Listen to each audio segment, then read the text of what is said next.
So in the children in Gusto, we've been able to observe their behaviours around ad libitum meal intake at 4.5 and at 6. And consistently, children who eat at a faster rate within these meals tend to consume more energy. The children are free to eat for a longer or shorter period of time. If the children eat faster and for a longer period of time, they eat the most energy. And so we see an overlap in terms of eating rate and portion selection. Children who pick large portions, eat them very quickly, but also eat for a long period of time, tend to consume the most energy. Well, when we split children into groups that are high and low in terms of their eating rates, we see that the children who eat at a faster eating rate frequently have higher BMI Z scores. But when we look more closely at their adiposity ratings, we see that all of the skin fold measures are estimates of adiposity, and indeed measured even abdominal subcutaneous adiposity from an MRI scan.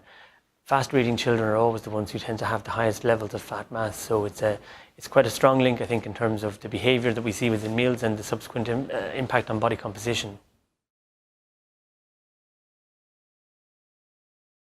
Well, there's a lot of ways in which parents can influence the way their children consume meals, obviously in terms of how they provision or select foods, the portions they select, and indeed how they interact with children during mealtime, whether they be in terms of prompting them to speed up or to slow down, or to encourage them to eat more or to eat less.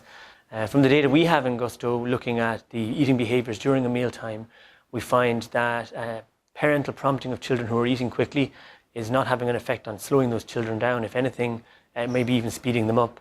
And the parents in our study tended to prompt girls more than boys, and at the next time point, those children who were eating more quickly at the earlier time point were still eating more quickly at the later time point, particularly if they'd been prompted by their parents. So I think we need to develop a range of recommendations that parents can use in terms of how they can encourage their children to slow down, whether it be in terms of the foods they select for their child, the portions they select, or indeed instructions around eating during meal times.